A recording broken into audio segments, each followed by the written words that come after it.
Next question of exercise 8.2 is question number 6. Find the term involving, first part है x4 in the expansion of 3 minus 2x raised to the power 7.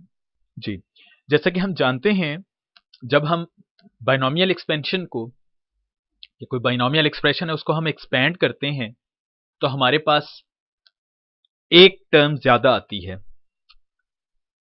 जितना हमारे पास index होता है। यानी अगर यहां पर इंडेक्स है 7 तो हमारे पास टोटल नंबर ऑफ टर्म्स बनेगी 8। तो आप देख सकते हैं कि चूंकि इसमें x इन्वॉल्व है यानी -2x लिखा हुआ है तो x की पावर इसमें आती जाएगी जो कि x 8 तक मूव करेगी, x 7 तक मूव करेगी। हमने ऐसी टर्म सिर्फ कैलकुलेट करनी है जिसमें x 4 इन्वॉल्व हो, यानी सिर्फ एक ऐसी पर्टिकुलर टर्म कैलकुलेट करनी है जिसमें x 4 नजर आ रहा हो, x 4 मौजूद हो। इसका मतलब हुआ कि हमने इस पूरे जो बाइनोमियल एक्सप्रेशन है इसको एक्सपैंड करने की जरूरत नहीं है, आपने सिर्फ एक कोई पर्टिकुलर टर्म कैलकुलेट करनी है। और हमने जब प्रॉपर्टीज डिस्कस की थी तो हमने कहा था कि जनरल टर्म का फॉर्मूला हमारे पास मौजूद होता है जिसकी मदद से हम किसी भी एक पर्टिकुलर टर्म को कैलकुलेट कर सकते हैं। And this one is the example of that particular case जिसमें x4 की इन्वॉल्वमेंट वाली टर्म हमने कैलकुलेट करनी है। और इसी तरह हम इसके बाकी पार्ट्स या ऑनवर्ड जो क्वेश्चन है उसमें भी यही चीज हमारे पास मौजूद होगी कि हमने किसी पर्टिकुलर कंडीशन के तहत कोई एक टर्म या एक से ज्यादा टर्म कैलकुलेट करनी है। लेकिन अब हम कंप्लीट बाइनोमियल एक्सप्रेशन को एक्सपैंड नहीं करेंगे बल्कि उस जर्नल फॉर्मूले को जो हम प्रॉपर्टीज में डिस्कस करके आए थे उसको यूज करते हुए कोई एक पर्टिकुलर टर्म कैलकुलेट कर लेंगे। तो आइए अब सॉल्यूशन स्टार्ट करते हैं। ये जर्नल टर्म का फॉर्मूला हमने लिखा, ये हमारे पास जर्नल टर्म का फॉर्मूला था TR+1 जो कि टर्म को रिप्रेजेंट कर रहा है, NCR AN-R B raise to the power R। यहां पर A रिप्रेजेंट कर रहा होता है बाइनोमियल एक्सप्रेशन की फर्स्ट टर्म को और B रिप्रेजेंट कर रहा है बाइनोमियल एक्सप्रेशन की सेकेंड टर्म को। लिहाजा हम यही चीज यहां पर मेंशन कर देते हैं कि जो हमारे पास गिवन एक्सप्रेशन है that is 3 minus 2x raise to the power 7, इसमें हमारे पास n को अगर देखें तो रिप्लेस हो रहा है 7 से, a रिप्लेस हो रहा है 3 से और b रिप्लेस हो रहा है -2x से। यहां एक्चुअली ये इक्वल सिर्फ कंपैरिजन टेक्निक की वजह से लिखा गया है, otherwise these are actually replacements of general term formula के अंदर जो टर्म्स इन्वॉल्व हैं उसको हमने रिप्लेस कर दिया अपने गिवन एक्सप्रेशन से कंपेयर करते हुए। अब हमारे पास एक ही चीज अननोन है यहां पर विच इज r। तो पहले हम ये वैल्यूज पुट करके r को सिंपली कैलकुलेट करते हैं और फिर इस जर्नल टर्म में वैल्यू पुट कर देंगे जो हमारे पास तमाम वैल्यूज आ चुकी हैं। इसमें 4 अननोन होते हैं जर्नल टर्म के फॉर्मूले में, one is r, n, a and b। ये हमने 3 को अपने गिवन एक्सप्रेशन से कंपेयर करके फाइंड कर लिया। r इज स्टिल अननोन, तो अब वो देखते हैं हम कैसे फाइंड कर सकते हैं। वैल्यूज पुट की हमने TR+1 में n की जगह पर 7, r हमारे पास मौजूद नहीं है, r एज इट इज रहा, a चूंकि 3 है, n 7 minus r as it is, b की जगह पर -2x raise to the power r। तो आप ये देख सकते हैं कि इस जर्नल टर्म के फॉर्मूले में हमने ये जो रिप्लेसमेंट्स की ये वैल्यूज पुट कर दी। अब इसके बाद जब हम वैल्यूज पुट कर दिया करेंगे तो आपने इस क्वेश्चन में भी और ऑनवर्ड्स तमाम क्वेश्चंस में जो इस तरह के जर्नल टर्म के फॉर्मूले को यूज करते हुए आएंगे, हम तमाम कांस्टेंट्स और वेरिएबल्स को सेपरेट कर दिया करेंगे। पर्टिकुलरली उस वेरिएबल को जिसको हमें इन फाइंड करने को कहा गया है, जैसा कि इस क्वेश्चन में x4 निकालना है हमने, यानी x4 वाली टर्म कैलकुलेट करनी है, तो x बिल्कुल सेपरेट हम कर दिया करेंगे।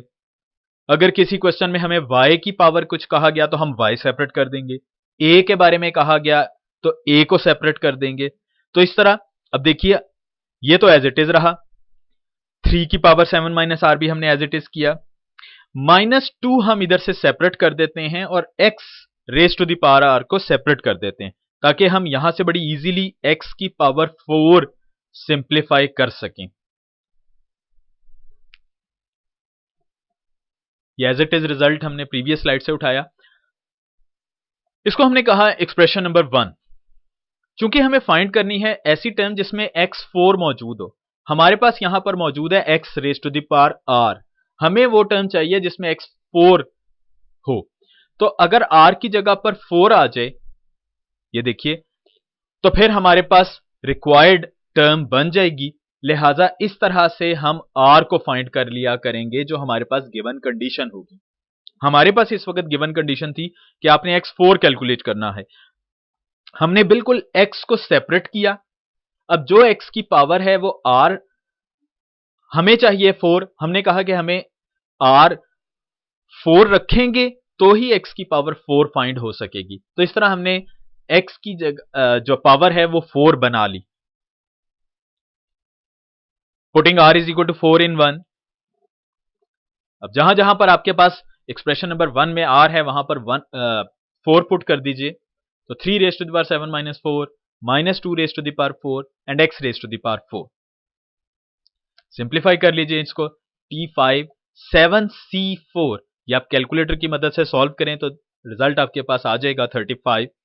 3 की पावर बनेगी 3, सिंप्लीफाई किया तो 27, -2 की पावर 16 होता है, x4 एज इट इज रहा।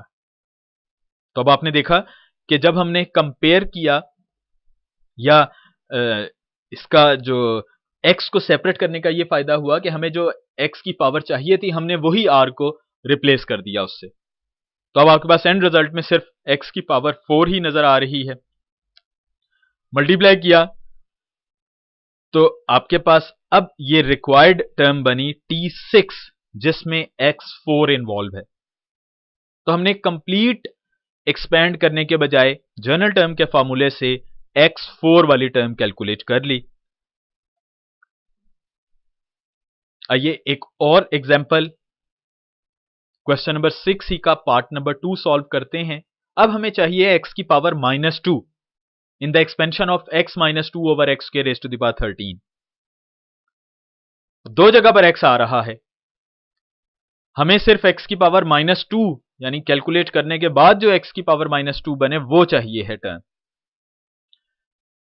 तो अगेन जनरल फॉर्मूला यूज करते हुए ये हमने जनरल फॉर्मूला लिखा, अपने गिवन एक्सप्रेशन से कंपेयर करवाएं तो n13 है, a को हम x से रिप्लेस कर सकते हैं और b को हम -2/x² से रिप्लेस कर सकते हैं।